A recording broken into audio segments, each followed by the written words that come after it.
Hey there, it's William. Today we're going to find out what's causing the F4E0 error on your Whirlpool front load washer. This could happen if there's an issue with the main control board or the heating element.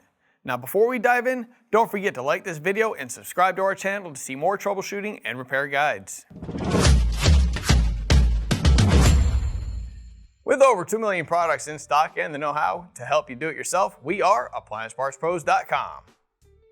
Let's start by gathering our tools.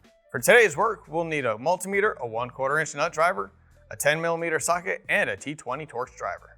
Also, please remember that safety comes first. Always disconnect your front load washer by unplugging it or switching the breaker off before doing any work on it.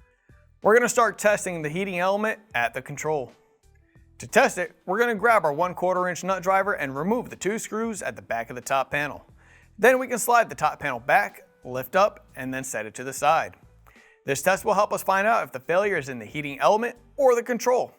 We can find the double pink wire connector, HE2, on the main control and disconnect it.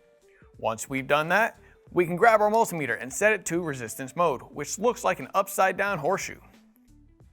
Now we're testing from pink wire to pink wire and should get a resistance reading of 10 ohms to 20 ohms.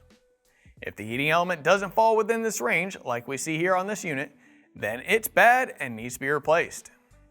If the heating element tests within the acceptable range, then the main control would be the problem. This specific control board has been discontinued, but if your washer is a similar model, the part might still be available. Since we found out that the heating element failed on this unit, I'm going to show you how to replace it in case you ran into the same problem. We're grabbing our 1/4 inch nut driver and removing the back access panel screws from the back of the washer.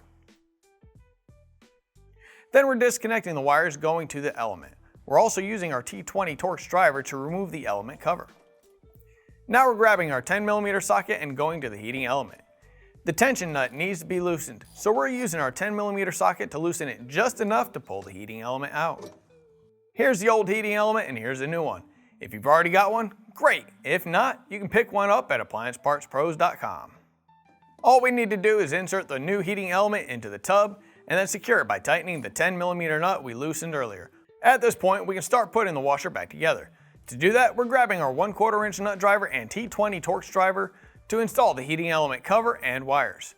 Then we can reattach the back access panel. Now we're moving to the control and reconnecting the wire we removed from the terminal HE2. Then we're sliding the top panel back on and using our 1/4 inch nut driver to lock it down with the 1/4 inch screws that we removed in the beginning. With that, we're done. Don't forget to plug your washer back in or flip that circuit breaker back on. Whether you find out that the heating element or the control was the problem, make sure to have your model number handy and visit AppliancePartsPros.com to order your replacement. Most orders arrive within just a few days, and our video guides will be here to help you through the process whenever you need them. We'd love to hear about how the repair went, so feel free to share your experience in the comments below. Thanks for watching, and we hope to see you next time.